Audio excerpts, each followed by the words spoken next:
Assalamualaikum warahmatullahi wabarakatuh. Salam sehat. Semoga kita dalam keadaan sehat semua. Dalam kesempatan ini kita akan membahas mengenai pengertian himpunan. Baiklah, untuk lebih memahami pengertian himpunan, ikuti pembelajaran berikut ini. Untuk lebih memahami himpunan, perhatikan contoh-contoh tersebut. Yang pertama, kelompok kendaraan beroda 4 atau lebih. Yang kedua, kelompok buku matematika dan sains. Yang ketiga, kelompok hewan bertelur. Nah, dari 3 kelompok tersebut adalah merupakan himpunan. Contoh-contoh yang termasuk himpunan.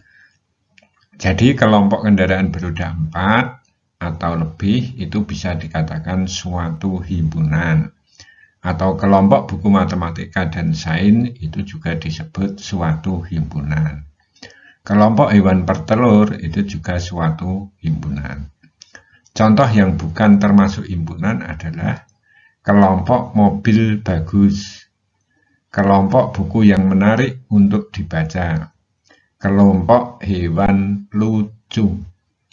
Nah, dari 2 kelompok tersebut dapat kita bedakan mana yang termasuk himpunan dan mana yang tidak termasuk himpunan. Dari contoh kelompok yang merupakan himpunan dan kelompok yang tidak merupakan himpunan, maka dapat disimpulkan bahwa himpunan adalah sekumpulan objek atau benda yang memiliki karakteristik sama atau terdefinisi dengan jelas. Definisi tersebut dapat berupa kesamaan ciri, kesamaan sifat, ataupun kesamaan karakteristik dari objek dalam himpunan tersebut. Sebagai akibatnya, objek lain yang tidak memiliki kesamaan ciri, kesamaan sifat, ataupun kesamaan karakteristik yang tersebut, maka tidak termasuk anggota himpunan tersebut. Suatu contoh tadi dikatakan bahwa kumpulan hewan bertelur. Kumpulan hewan bertelur itu siapa saja? Ada ayam, misalnya ada bebek, ada angsa, ada burung. Nah, dari ayam, bebek, angsa, dan burung tersebut adalah hewan-hewan yang memiliki kesamaan ciri, kesamaan sifat, atau kesamaan karakteristik yang tersebut, yaitu hewan yang bertelur. Jadi kalau kerbau itu adalah beranak, bukan bertelur, itu artinya tidak memiliki kesamaan ciri, atau tidak memiliki kesamaan sifat, atau tidak memiliki karakteristik. Maka kerbau bukan termasuk anggota himpunan hewan yang bertelur. Anggota himpunan. Suatu himpunan dinotasikan atau dilambangkan atau diberi nama dengan huruf kapital atau huruf besar. Misalnya A besar, B besar, C besar, D besar, dan selanjutnya. Anggota suatu himpunan dilambangkan dengan lambang seperti itu. Seperti huruf E tapi bukan huruf E.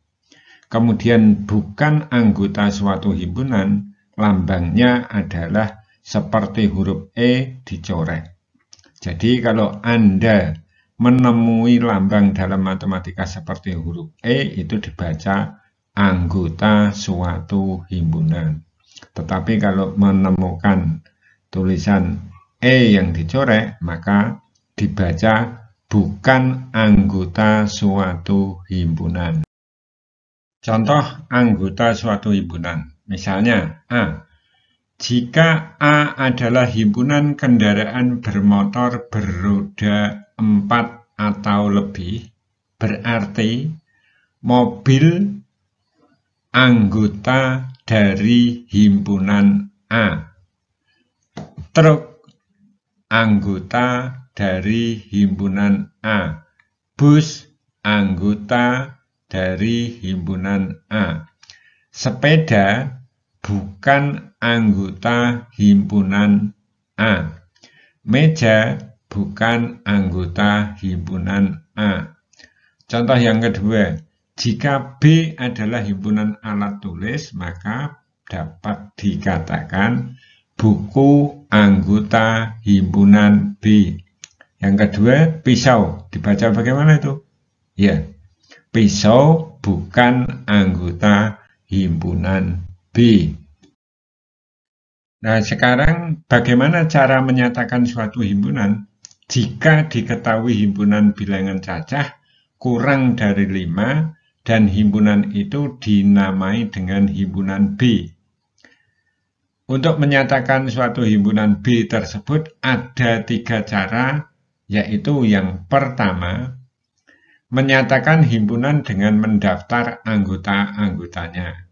Hal ini sering disebut dengan metode tabulasi, yaitu dengan cara menuliskan anggota-anggota himpunan tersebut di antara kurung kurawal yang dipisahkan dengan tanda koma.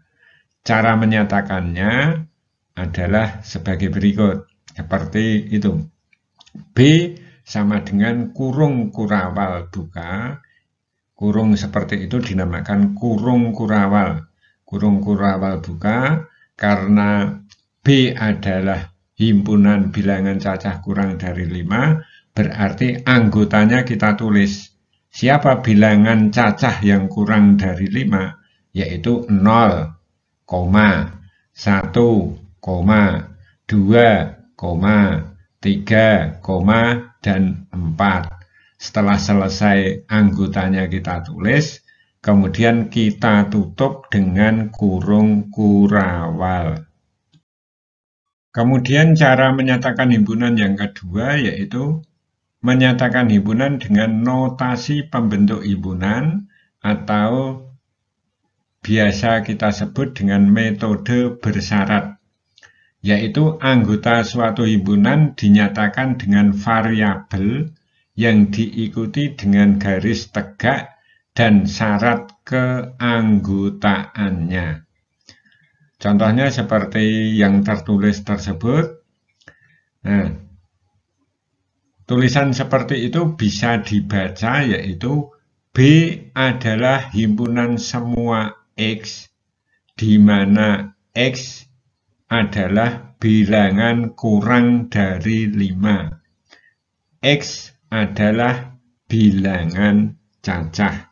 Itu adalah menyebutkan syarat-syarat keanggotaan dari suatu himpunan. Cara yang ketiga untuk menyatakan suatu himpunan yaitu dengan menyatakan himpunan dengan kata-kata atau biasa disebut dengan metode deskripsi, yaitu menuliskan syarat keanggotaan suatu himpunan di antara kurung kurawal. Tadi sudah diketahui bahwa jika diketahui suatu himpunan bilangan cacah yang kurang dari 5 dan himpunan itu dinamakan dengan himpunan B, maka cara penulisannya adalah B adalah himpunan bilangan cacah kurang dari 5. B sama dengan kurung kurawal buka, kemudian syarat keanggotaannya kita tulis di dalam kurung kurawal tersebut. Yaitu syaratnya adalah bilangan cacah kurang dari 5. Macam-macam himpunan berdasarkan keanggotaannya dibedakan menjadi himpunan berhingga, himpunan tak hingga, dan himpunan kosong. Apa yang dimaksud dengan himpunan berhingga, pengertian dari himpunan tak hingga, dan pengertian dari himpunan kosong? Himpunan berhingga adalah himpunan yang memiliki anggota berhingga. Berhingga artinya dapat dihitung.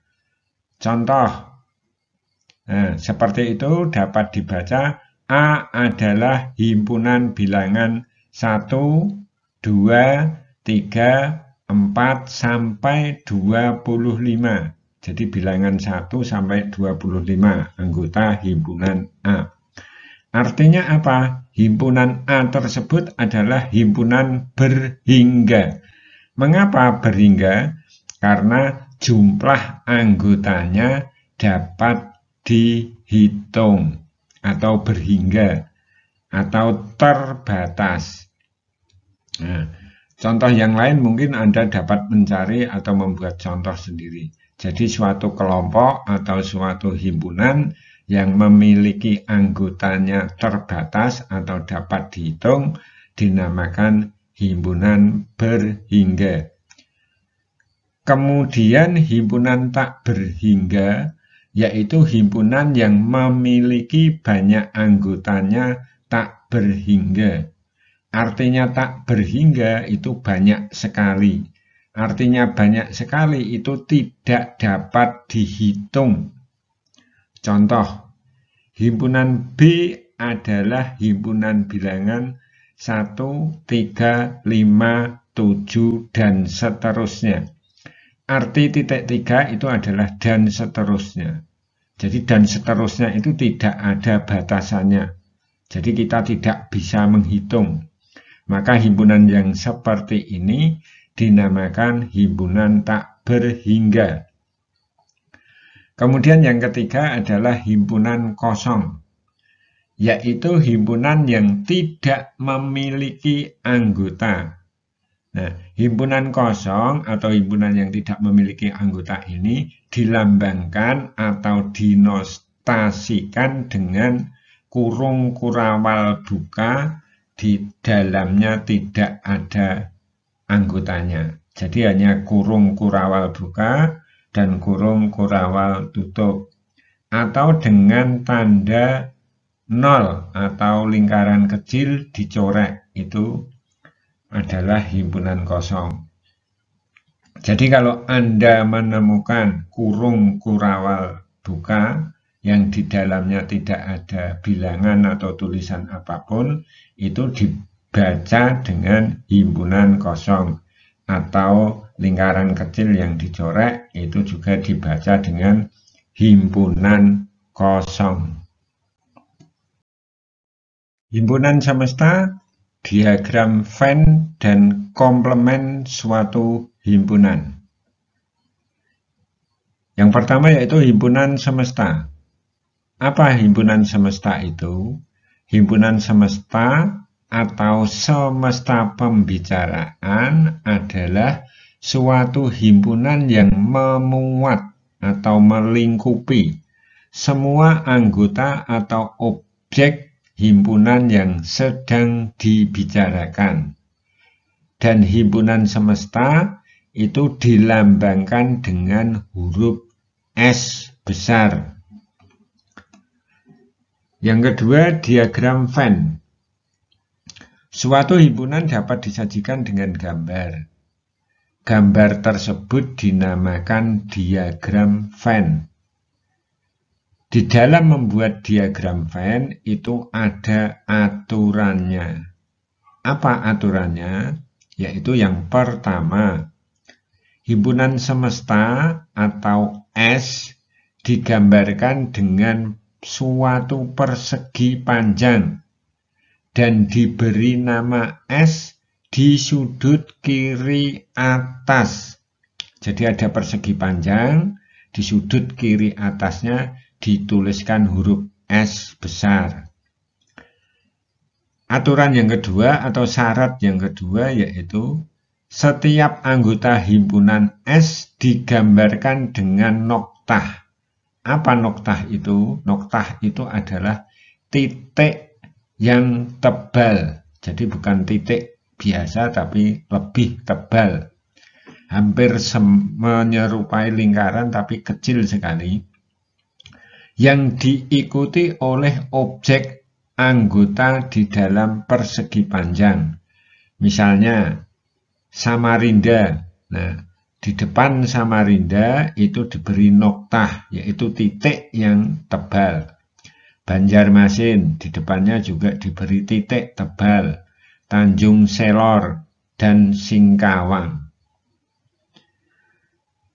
Syarat yang ketiga, himpunan di dalam S, misalkan ada himpunan A yang anggotanya adalah Pontianak, Palangkaraya, Banjarmasin, Tanjung Selor, Samarinda, maka digambarkan dengan kurva tertutup, biasanya berbentuk oval, yang memuat anggota-anggota dari himpunan A.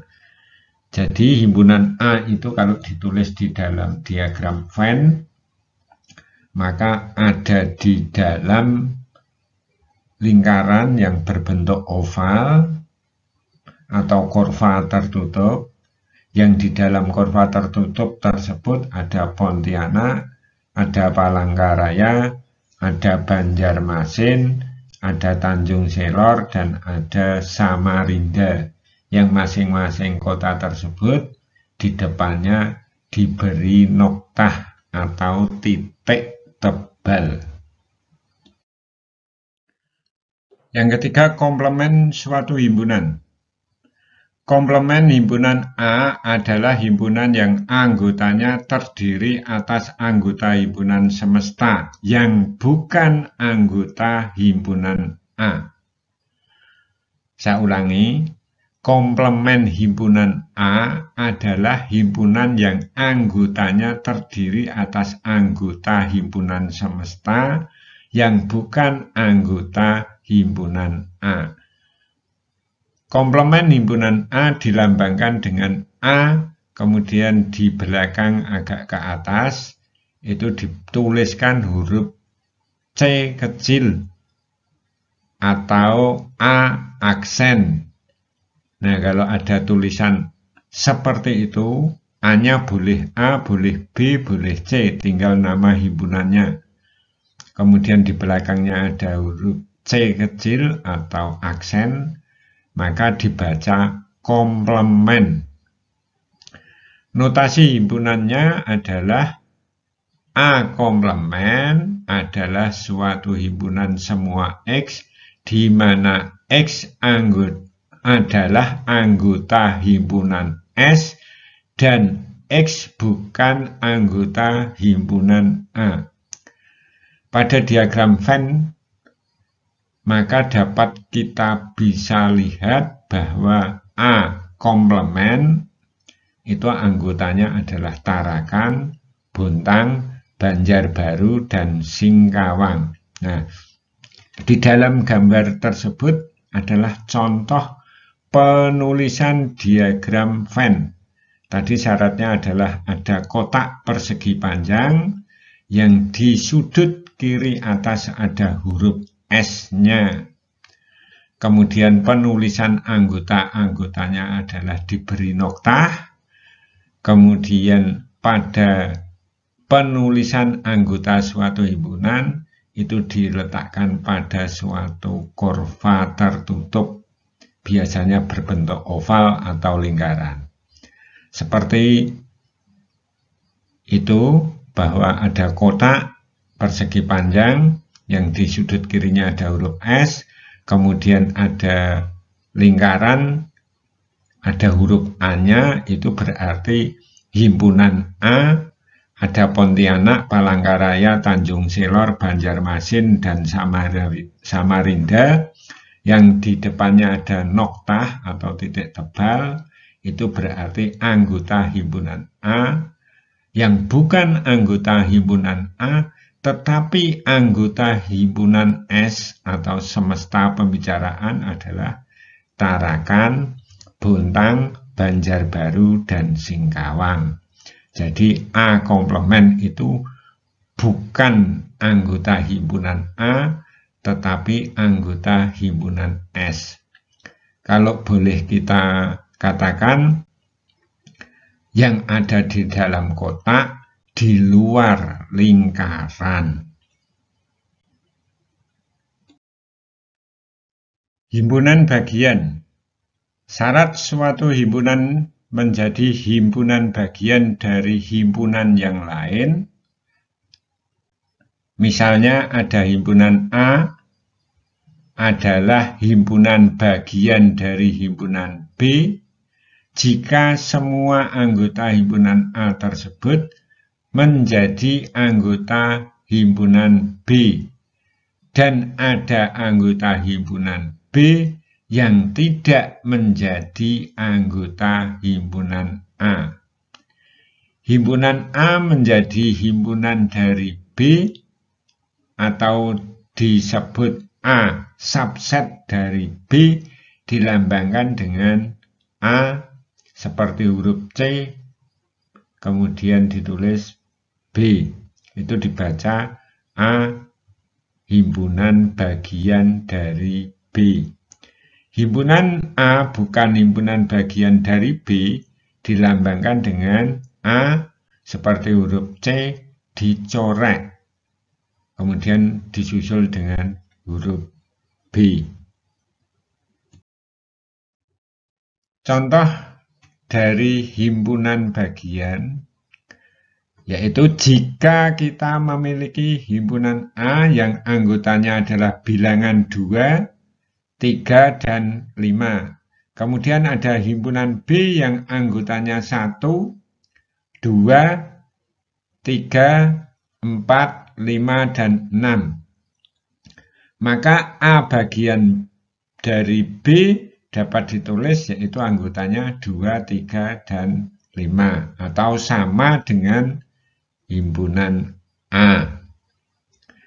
Kemudian jika kejadian tersebut kita tulis dalam diagram Venn, maka akan menjadi, kita buat kotak persegi panjang yang di sudut kiri atas dituliskan huruf S atau semesta pembicaraan. Kemudian ada dua kurva, yaitu kurva A, yaitu kurva yang ada di dalam, ada kurva B, yaitu kurva yang besar. Maka yang ada di dalam kurva A itu adalah anggota himpunan A, yaitu bilangan 2, 3, 5, yang masing-masing bilangan tersebut diberi tanda noktah. Kemudian yang ada di dalam kurva B, yaitu bilangan yang anggota dari himpunan B, yaitu 1, 2, 3, 4, 5, dan 6. Jadi bilangan 2, 3, dan 5 tidak usah ditulis 2 kali, karena himpunan A sekaligus menjadi anggota himpunan B. Himpunan kuasa. Himpunan kuasa dari himpunan A adalah himpunan yang anggotanya himpunan-himpunan bagian dari A. Himpunan kuasa dilambangkan dengan PA. Banyak anggota himpunan kuasa dari himpunan A dilambangkan dengan NPA. Jika NA sama dengan P, maka NPA adalah 2 pangkat NA atau bisa ditulis 2 pangkat P kecil. Contohnya adalah jika kita mempunyai himpunan A yang anggotanya adalah 1 dan 2, maka NA-nya sama dengan 2. NA itu adalah banyaknya anggota himpunan A.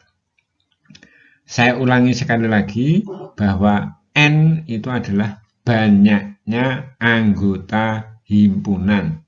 Jadi kalau NA itu dibaca banyaknya anggota himpunan A. Jadi nanti kalau ada ketemu tulisan N, kemudian di dalam kurungnya ada huruf besar, tinggal hurufnya itu A, B, C, atau yang lain, itu dibaca banyaknya anggota himpunan.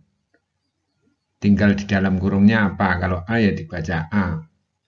Seperti contoh tersebut bahwa A adalah himpunan bilangan 1 dan 2, maka banyaknya anggota himpunan A adalah 2. Maka himpunan bagian dari A adalah yang pertama yaitu himpunan kosong.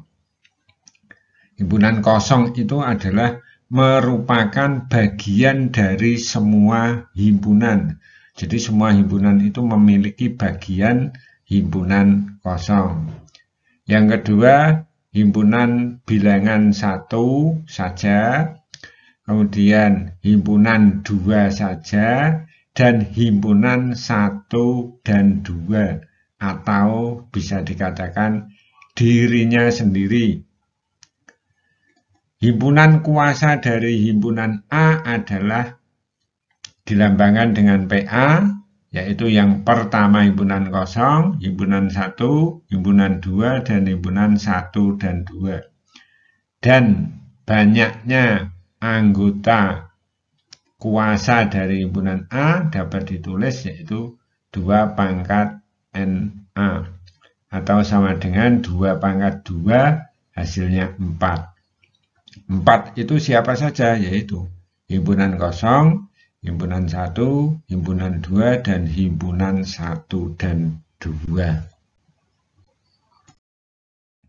Sekarang kita lanjutkan dengan contoh penyelesaian soal, yaitu nyatakan himpunan-himpunan berikut dengan kata-kata, dengan notasi pembentuk himpunan, dan dengan mendaftar anggota-anggotanya.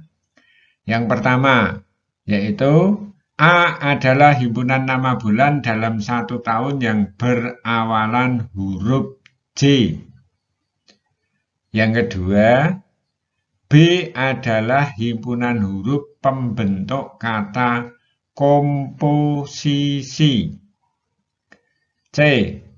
C adalah himpunan bilangan asli kurang dari 4. Nah, dari ketiga soal tersebut akan kita coba menyelesaikannya dengan menyatakan himpunan-himpunan tersebut dengan 3 cara. Perhatikan. Jawaban dari yang pertama, A adalah himpunan nama bulan dalam 1 tahun yang berawalan huruf J. Kalau himpunan tersebut kita nyatakan dengan kata-kata, maka hasilnya adalah A adalah himpunan nama bulan dalam 1 tahun yang berawalan huruf J. Cara penulisannya, A sama dengan kurung kurawal buka, kemudian syaratnya kita tulis yaitu nama bulan dalam 1 tahun yang berawalan huruf J. Dilanjutkan dengan kurung kurawal tutup. Jika himpunan tersebut kita nyatakan dengan notasi pembentuk himpunan, maka dapat ditulis A adalah himpunan semua X, di mana X adalah nama bulan berawalan huruf J. Jika himpunan tersebut kita nyatakan dengan mendaftar anggota-anggotanya, maka dapat ditulis A sama dengan kurung kurawal buka Januari, Juni, dan Juli.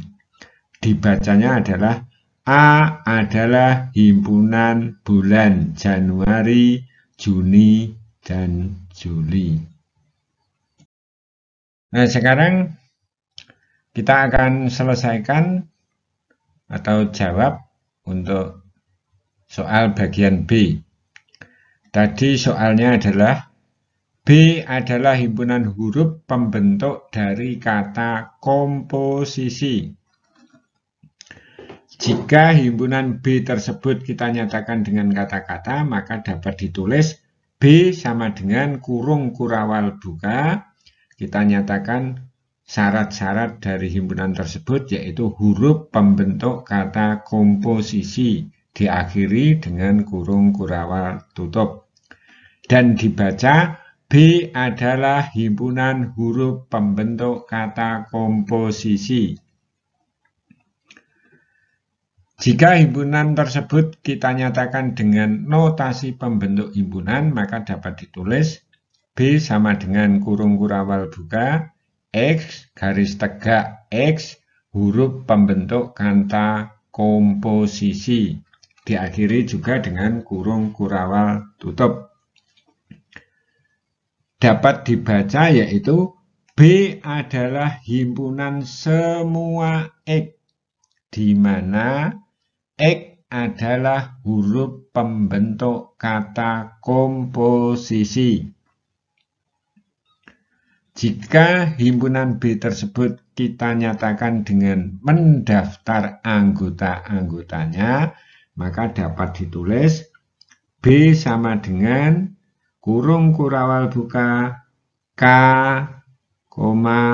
O, M, P, S, I, kurung kurawal tutup. Dibaca B adalah himpunan huruf K, O, M, P, S, dan I. Nah, perhatikan, pasti Anda akan bertanya mengapa yang ditulis hanya K, O, M, P, S, dan I. Padahal pada huruf komposisi O-nya adalah double atau 2, S-nya adalah 2, I-nya juga ada 2. Nah, kalau ada ditemukan anggota himpunan yang sama seperti itu, maka di dalam himpunan hanya dituliskan satu kali saja. Ingat, perhatikan itu. Jika ada anggota himpunan yang sama, maka penulisannya hanya satu kali saja. Penyelesaian pada soal bagian C yang tadi adalah C adalah himpunan bilangan asli kurang dari 4. Jika himpunan C tersebut kita nyatakan dengan kata-kata, maka penulisannya adalah C sama dengan kurung kurawal buka. Syaratnya kita tulis yaitu bilangan asli kurang dari 4, diakhiri dengan kurung kurawal penutup. Dibacanya adalah C adalah himpunan bilangan asli kurang dari 4. Jika himpunan C tersebut kita nyatakan dengan notasi pembentuk himpunan, maka penulisannya adalah C sama dengan kurung kurawal buka, X garis tegak X, syaratnya adalah bilangan asli kurang dari 4. Atau bisa ditulis secara singkat, karena di situ ada kurang dari 4, kurang dari itu ada tanda matematikanya. Bisa kita tuliskan C sama dengan kurung kurawal buka, X garis tegak X, tanda kurang dari 4, X bilangan asli. Dibacanya sama. C adalah himpunan semua X, di mana X kurang dari 4, X bilangan asli. Kalau himpunan C tersebut kita tulis dengan mendaftar anggota-anggotanya, maka bisa kita tulis C sama dengan kurung kurawal buka 1, 2, dan 3, kurung kurawal tutup. Dibaca yaitu C adalah himpunan bilangan 1, 2, dan 3. Nah, demikian tadi berarti kita sudah belajar bersama mengenai pengertian himpunan. Walaupun dengan cara sederhana, semoga Anda bisa memahami dan bermanfaat bagi kita semua. Terima kasih. Alhamdulillah. Assalamualaikum warahmatullahi wabarakatuh.